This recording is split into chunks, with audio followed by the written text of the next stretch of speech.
பாப்பா birthday Sunday இருந்தாலுமே வீட்டில் வந்து சாட்டர்டே சண்டே மண்டே 3 நாளுமே ஹஸ்பண்ட் வந்து லீவ் போட்டு வந்திருந்ததுனால வீட்டில் நான்வெஜ் தான் பெருசாக. அவர் ஊர்லேருந்து வந்துட்டாவே கொஞ்சம் நான்வெஜ் மீல் தான் வந்து ரெடி பண்ணுவோம்.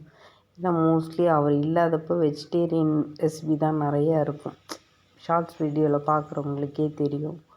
ஸோ அந்த சாட்டர்டே சண்டே 2 நாளும் கம்ப்ளீட் ஆனதுக்கப்புறமா மண்டே வந்து கிச்சனை ஃபுல் டீப் க்ளீன் கிச்சன் அப்படின்னு பண்ணணும் அப்படின்னு முடிவு பண்ணிவிட்டு வச்சுருந்த திங்ஸு அது எல்லாத்தையுமே எடுத்து வச்சுட்டு ஃபைனலாக கரண்ட் அடுப்பு எடுத்து வைக்கலான்னு போது தான் கவனித்தேன் பொங்கல் வச்சோம் அப்படின்றது. மைல்டாக கவனிக்காமல் விட்டதுனால லேசாக அடி பிடிச்சிருச்சு. ஸோ அதை மட்டும் எடுத்து தனியாக வச்சுட்டு பொங்கல் ஆஸ் யூஷுவல் நெய் ஊற்றி ஃபுல்லாக ஹாட் பாக்ஸில் போட்டு மூடி வச்சிட்டேன்.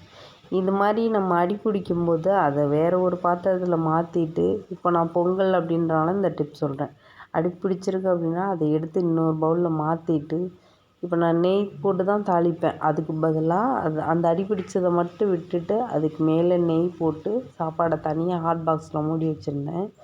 கொஞ்சம் கூட அந்த ஸ்மெல்லே இல்லை. அடி பிடிச்சதுக்கப்புறம் அந்த ஃப்ளேவர் ஃபுல்லாகவே தெரியும். சாப்பிடும்போது நிறைய பேர் அடி பிடிச்சது சாப்பிடும்போது அந்த வாசம் அப்படியே இருக்கும். இதில் நான் நெய் போட்டு மூடி வச்சுட்டேன்.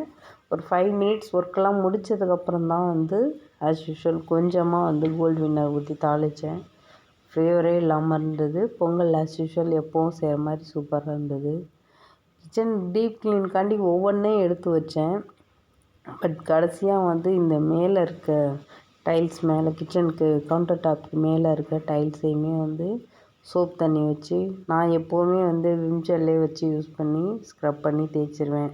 ஸ்பெஷலாக இதுக்கு லிக்யூட் வாங்குறது அந்த மாதிரில. புது கிச்சன் இப்போ தான் ரெண்ட் ஹவுஸ்க்கு புதுசாக வந்து 1 மந்த் கூட ஆகலை. ஸோ அதனால் அந்தளவுக்கு எண்ணெய் படிகிற அளவுக்கு வேலை இல்லை. அதனால் வந்து எப்போவும் போல் விம் ஜெல் வச்சுட்டு தண்ணியில் கலந்து கொஞ்சமாக வந்து பேக்கிங் சோடா மட்டும் அந்த உப்பு கரை படிஞ்சிருக்கு இல்லையா அதுக்கு மட்டும் பேக்கிங் சோடா போட்டு தேய்ச்சி விட்டேன்.